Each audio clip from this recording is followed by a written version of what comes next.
παρουσίαση που μας έκανε.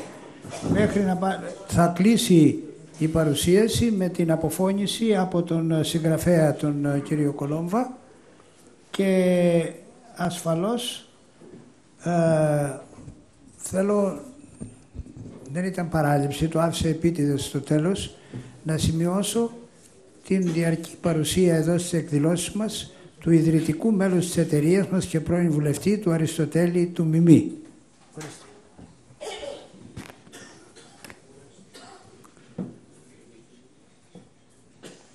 Εκλεκτοί προσεκλημένοι, αγαπητοί φίλες και φίλοι. Καταρχήν ευχαριστώ θερμά όλους σας που προσήλθατε για να παρακολουθήσετε την παρουσίαση του βιβλίου.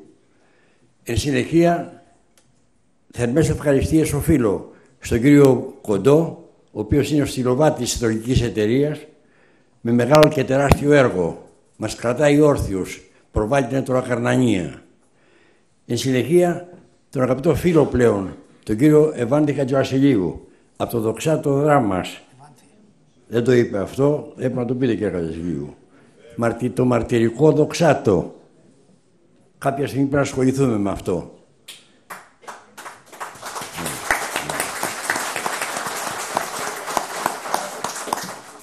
Είναι παλαιός γνώριμος, ήδη έχει παρουσιάσει κι άλλο ένα βιβλίο μου. Μέχρι το Μεσολόγγι έχουμε πάει, οπότε γνωστός και μη εξαιρεταίος. Τον αγαπητό φίλο τώρα, το στρατηγό, τον κύριο Φωτόπουλο. Χωρίς τον κύριο Φωτόπουλο δεν γινόταν το βιβλίο.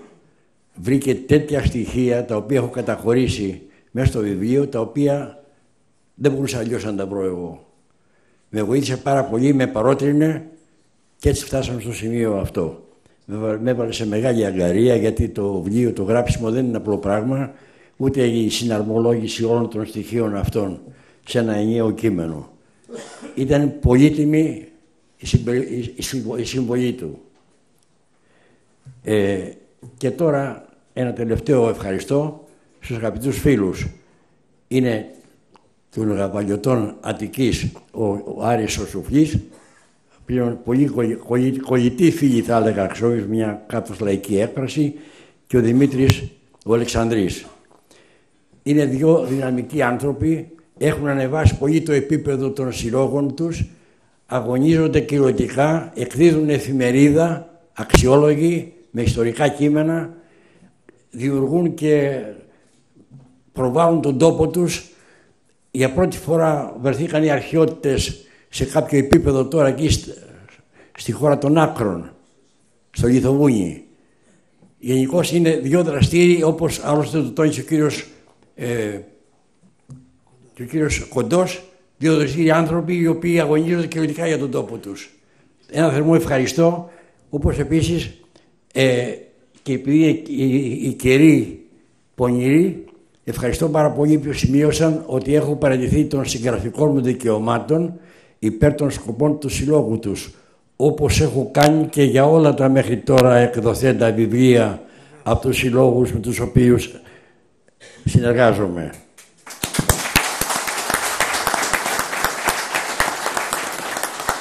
Αυτά για προσάρσουν οποιασδήποτε παρερμηνίας. Και τώρα στο βιβλίο θα αναφερθώ σε 3 επεισόδια, για να μην σας κουράσω πολύ, χαρακτηριστικά όμως της ανιδιοτέλειας, της αγνότητας του ανθρώπου και της προσφοράς του, αλλά και της εκτιμήσεως που έχερε από όλους με τους οποίους συνεργάστηκε.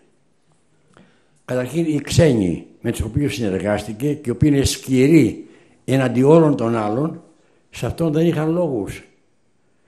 Κάποια στιγμή στο Μεσολόγγι, το Δεκέμβριο του 1823, έφτασε ο Λέστερ Στάνχοπ, ο συνταγματάρχης Λέστερ Στάνχοπ, εκπρόσωπος του Αγγλικού Κομιτάτου, λίγο πριν φτάσει 24 Δεκεμβρίου ο Βύρον.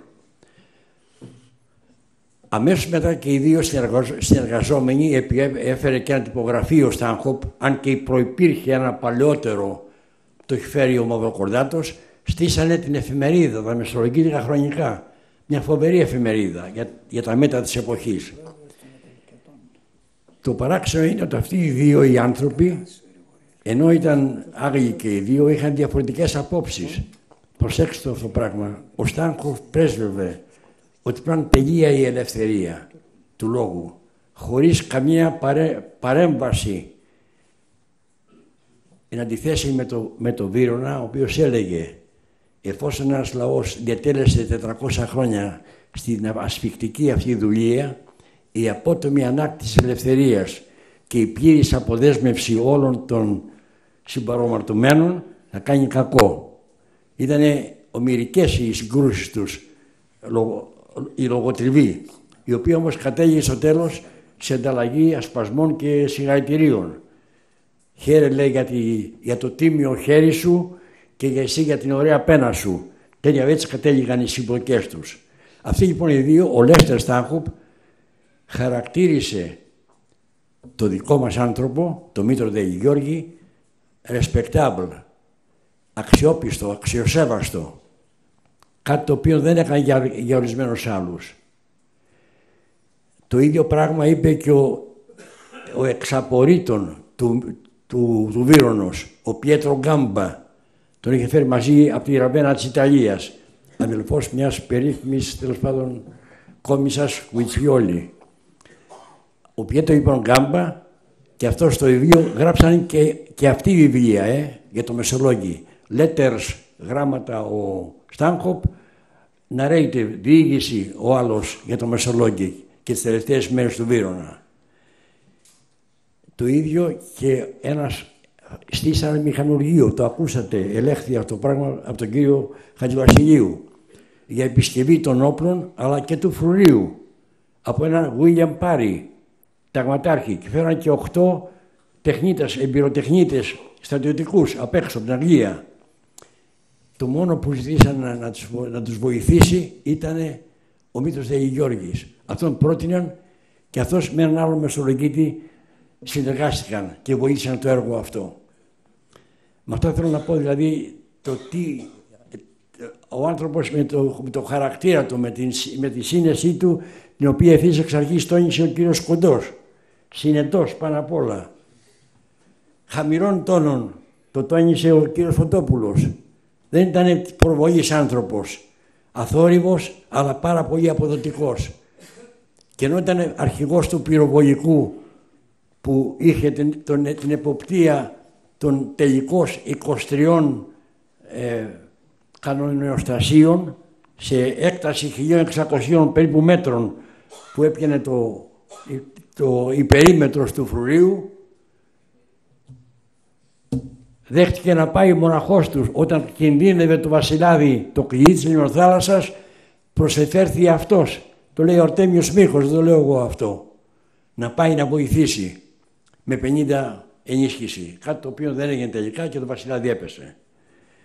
Πιο παρακάτω τώρα και στην περίοδο που κράτησε η εθνεγερσία στο Μεσολόγγι μέσα, δηλαδή από το 21 στο 26, συνεργάστηκε αρμονικά και με τις 3 διοικήσεις, οι οποίες μεταξύ τους μην είχαν αγαστές και αγαθές σχέσεις, αλλά με τον Δελιγιώργη όλοι τον χρησιμοποίησαν. Μαυροκορδάτος επί των ημερών του, ίσως και πιο μπροστά, αλλά συνεργάστηκε, ήταν φροντιστής του πολέμου και αρχηγός πυροβολικού.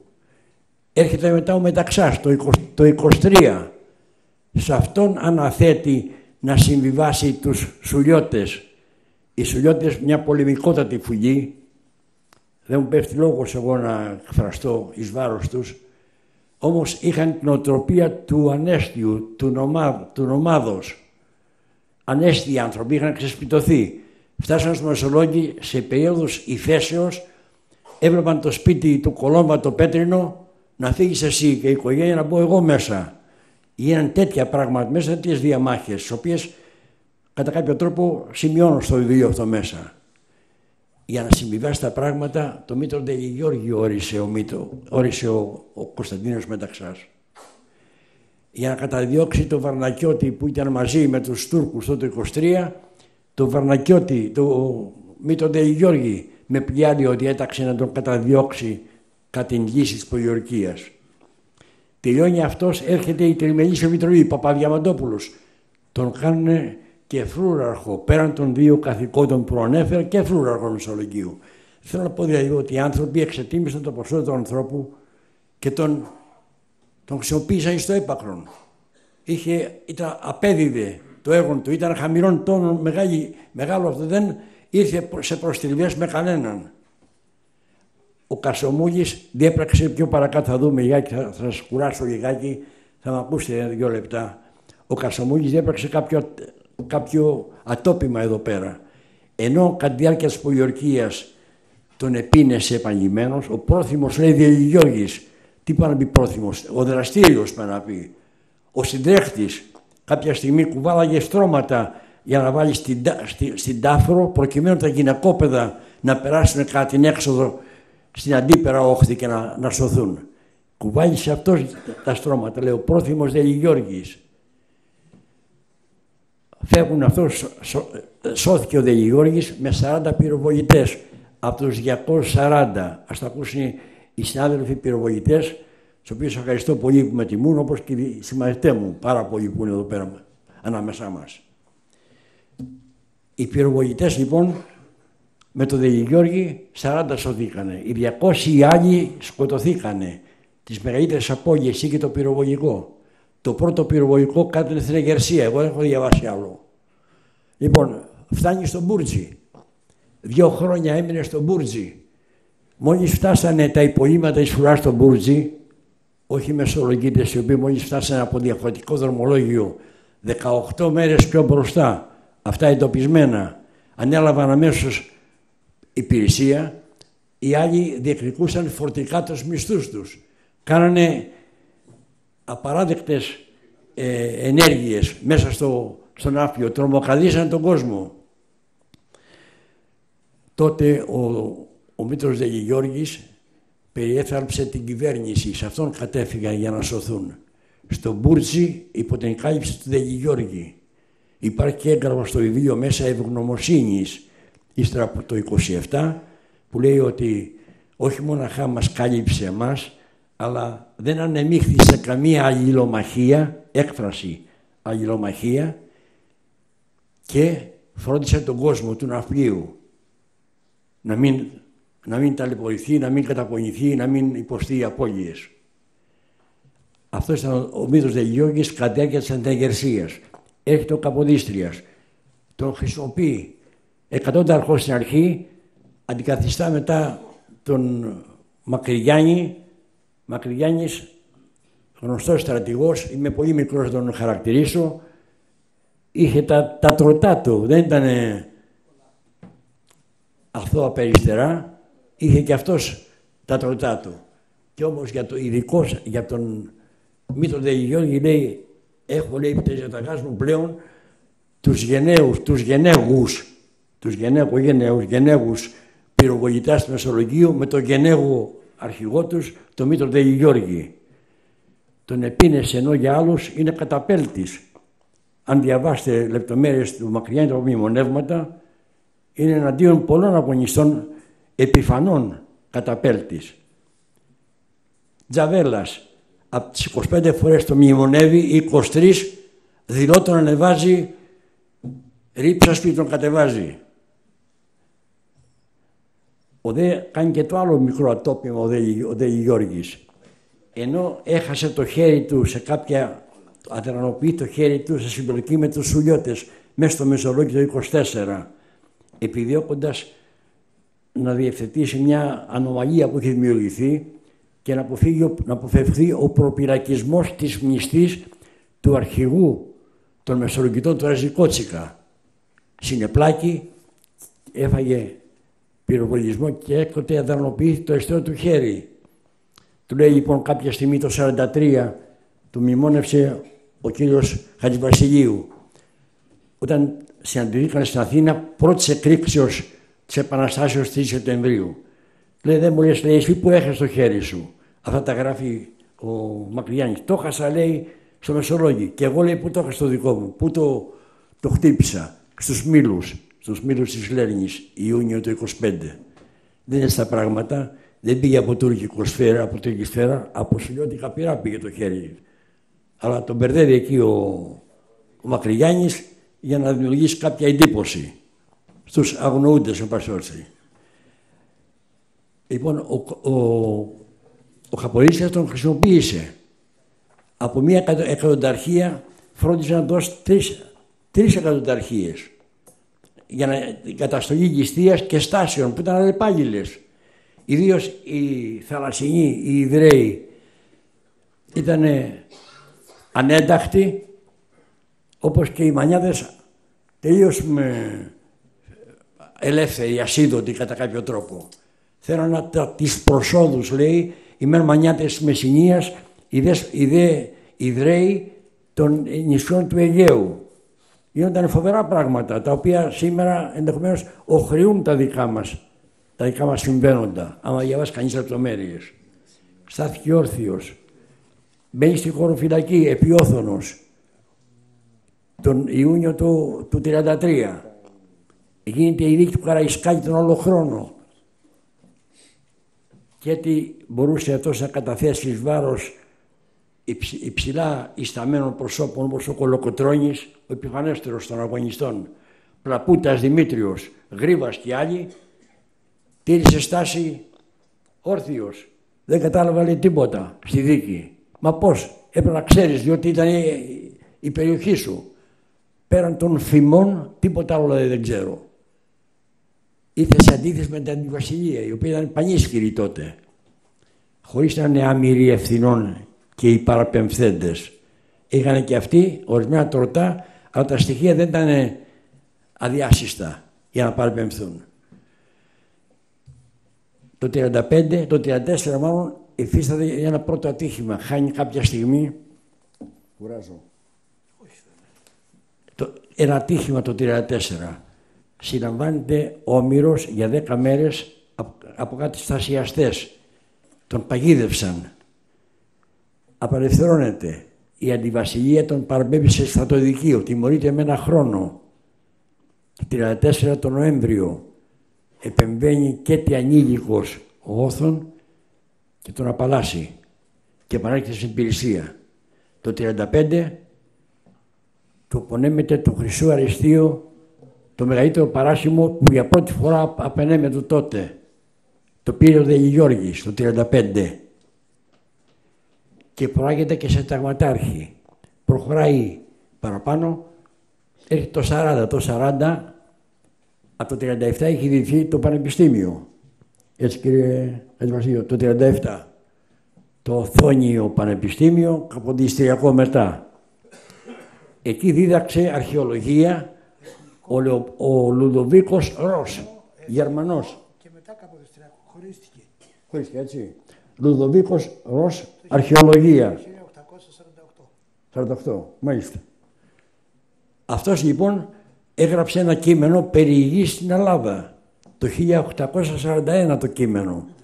Και μνημόνευε μέσα το Δελιγιώργη. Χάρη, λέει, το δυνατό και ευέλικτο, λέει, Δελιγιώργη, απειλάγει η Πελοπόννησος, ένα συγκεκριμένο μέρος, από τη ληστεία που την κατέτριχε. Δηλαδή όλο ήμουν βλέπει κανείς τον άνθρωπο αυτόν. Αμέσως εν συνεχεία το 1944 γίνεται αρχηγός χωροφυλακής. 4 χρόνια. Ο μακροβιότερος αρχηγός χωροφυλακής μέχρι το 1848. Το 1947 και δεν ήταν ασυμβίβαστο τότε και βουλευτής επαρχίας Μεσολογγίου. Με αγώνα το οποίο έκανε ο γιος του, ο 18ετής, είχε γεννηθεί στην Τρίπολη στις 10 Ιανουαρίου του 29. Ο Υπαμινώνας, ο γιος του. Διεξήγαγε αυτός τον αγώνα τον εκλογικό και ήρθε ο πατέρας του βουλευτής επαρχίας Μεσολογγίου μέχρι το 1850. Έπεσαν στη συνεχεία το 1954 στη Φάλαγγα, συνταγματάρχης πλέον, ένας θεσμός που είχε δημιουργηθεί, το 1955 σε ηλικία προχωρημένη πάρα πολύ, με τα μέτρα της εποχής. Για να πεθάνει το 1960, μετά από 5 χρόνια, όταν πλέον συνέγραφε τα απομνημονεύματά του, τα πολύτιμα προφανώς, και τα οποία χαθήκανε με τους σεισμούς του 1953 στη Ζάκυνθο. Κάποιος ερευνητής τα επεξεργαζότανε, καταπλακωθήκανε και δυστυχώς χαθήκανε. Πολύτιμα θα ήταν αυτά για τον τόπο. Αυτές οι γενικές γραμμές υπήρξε η διαδρομή του Μήτρου Δελγιώργη. Σας ευχαριστώ πάρα πολύ για την ανοχή σας.